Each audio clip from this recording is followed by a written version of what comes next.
In our line of work, having a weekend off in the middle of July is not just rare, it's unheard of. For months now, as Dan and I discussed the summer schedule, we agreed there must be a reason. Well, Dan found his. He got an opportunity to visit Brazil again with his pastor for a new church dedication with some missionary friends. I was so excited for him. I was equally excited to have a few days for myself to relax and recoup from the last couple weeks. I was half ready to spend the weekend in bed, which still sounds glorious, or to go on an adventure of my own. I opted for an adventure with the goal to explore a new place, with sleeping in definitely on the agenda. And after much deliberation, I set my sights on Maine, including an intro to Acadia National Park. After researching for a couple weeks, I settled on a 2-night stay at an Airbnb in Bangor, a drive down to Bar Harbor for hiking in Acadia, and a scenic trail ride to bookend my trip. I left on Thursday around noon with a 4.5-hour drive ahead that would get me into Bangor around dinner time. First stop was a quick check-in to the Airbnb known as the Phoenix, a renovated boutique hotel right in the middle of the action. I headed towards the city next, which offered some great options for shopping on the way to dinner at a local barbecue restaurant. Moe's, not to be confused with the Tex-Mex chain, was the best barbecue I'd had in a long time. I made it an early night in and looked forward to amazing sleep in a king-size bed all to myself. Unfortunately, although the bed was comfortable, I tossed and turned all night. Not the way I wanted to start a long day of physical and mental challenges. Another hour's drive would get me to the Acadia Gateway Visitor Center about 11:30. I debated on whether to drive directly to my trailhead, but I decided to stop and check out the visitor center. I got some more information about the Island Explorer bus and felt that was a better option. I was early and the first one on the bus, so I struck up conversation with the driver, who happened to be from the Florida Keys and was formerly a school bus driver who decided to come north and keep working for the summer. At 12 noon, the Island Explorer bus left the Gateway Center, and at 12:37 it arrived at the Hulls Cove Visitor Center, where I had to transfer buses.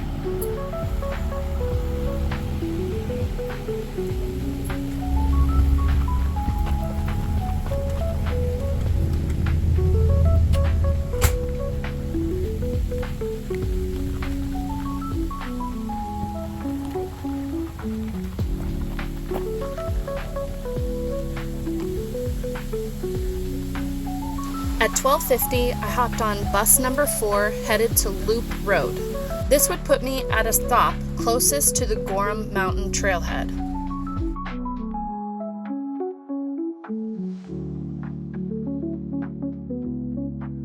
I met a nice couple on the bus and learned they were planning to hike the same trail as me.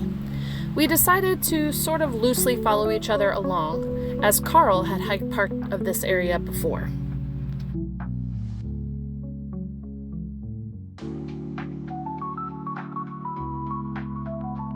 1:28 p.m., we arrived at Thunder Hole, the closest bus stop to our trailhead. Because of the low tide, you can't quite hear the thunderous cracks, but if you listen closely to this next video, you'll get a glimpse of where it gets its name.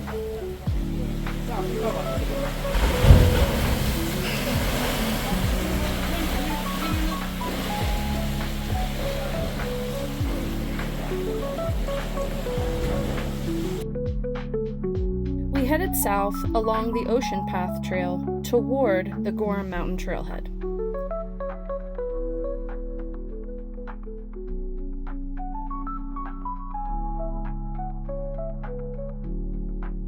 However, after about 45 minutes to an hour of walking, we realized we'd missed it. Carl and I figured out our location, studied the maps, and made a plan for how to get back north to it. There was a side trail that met up with Gorham, but we had to wait for the Island Express bus to get to that next point.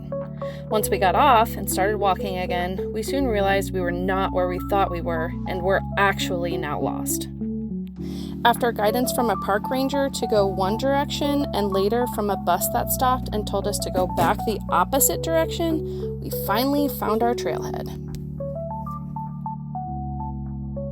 I was definitely celebrating, but internally nervous that my energy had already depleted before we'd really even begun. But we'd come this far, so there's no turning back now. The day was absolutely beautiful. Hot, but gorgeous blue skies. And our trail? Well,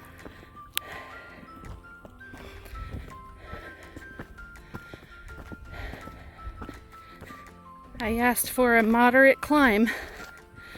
I'm getting what I asked for.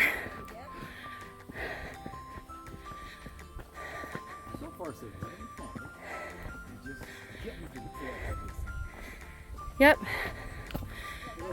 Feeling the muscles. Carl and Amarita surprised me. In their early 60s, they were keeping pace very well. They said I surprised them. We had a great conversation, and I learned that this trip was practice for their Machu Picchu hike coming up in September. Wow, you guys are amazing. Amarita kept commenting that she was so glad I was with them, encouraging them to keep going. She said they probably would have turned back after getting lost if I wasn't. She also said we were meant to meet. We recalled all the miracles that had happened throughout the day just to get us to our trail. I told them about my personal challenges, like this time last year, I had just recently completed iron infusions after learning I was anemic. I would not have been able to make this day even a year ago. All the miracles. I got to tell them about God and how we call these God winks, and that He cares about the little and the big things in our lives. The trail was approximately 1.8 miles round trip. Unfortunately, we didn't make it to the top. I hated that we couldn't complete it, for Carl and Amarita, and for myself. It was quite a challenge, but we were all content with what we'd accomplished. 4:42 p.m., we had made it back down the trail and back to where the bus stop was. They hopped on the bus that was waiting, but I waited for the next, as I needed to get some water and catch my breath.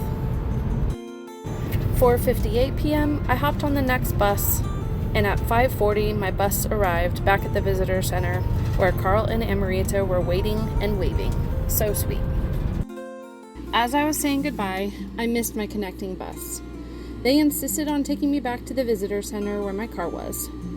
I usually don't allow myself this risk with strangers, but I felt it was safe, and they were so kind. I failed to start my tracking app several times throughout the day, so I'm not 100% sure of the actual mileage we completed, but I'd say it was around 3.5 to 4 miles total.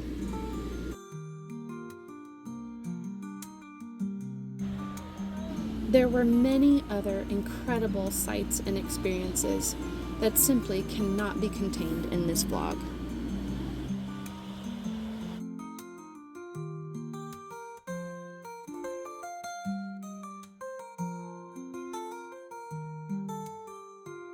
As far as the wildlife count goes, I only saw 1 chipmunk, 1 turkey, a few horses, and 1,000 plus ants busy at this colony.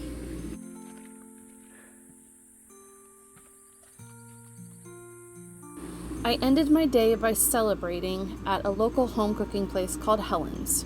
I knew I'd be hungry, but as I recounted only eating 2 Cliff Bars all day, wow, I really was. I had a fantastic pot roast dinner and finished it off with a well-deserved slice of coconut cream pie. A visit to the coffee shop on the first floor of the hotel kicked off my Saturday and my last adventure day. I then headed for the Downey Scenic Railway, where Amarita and Carl decided to join me. Carl worked as a New York City transit engineer for almost 30 years, so you could say he's probably a train enthusiast. This railway crew is completely volunteer. This railroad, however, dates back to May 1883, when it was part of Maine's Central Railroad System. It was a passenger train from 1884 through 1958. For the prestigious, they'd take the train to Hancock and then a ferry onto Bar Harbor. This area is responsible for 16 million pounds of blueberries being processed.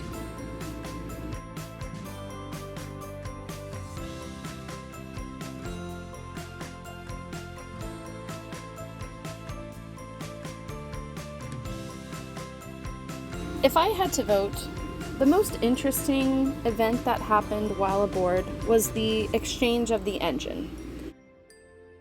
From what I understand, they take the engine from the front of the train, switch the tracks, guide it to the back of the train, where it then pushes us the rest of the way across the bridge, then pulls us back to the station. In all honesty, you could see most of these same sights from the parallel walking trail or by car. Either way, it was a leisurely way to end my trip and make some more memories. For those of you who follow along with the Jolly Journeys, thank you. Until next time.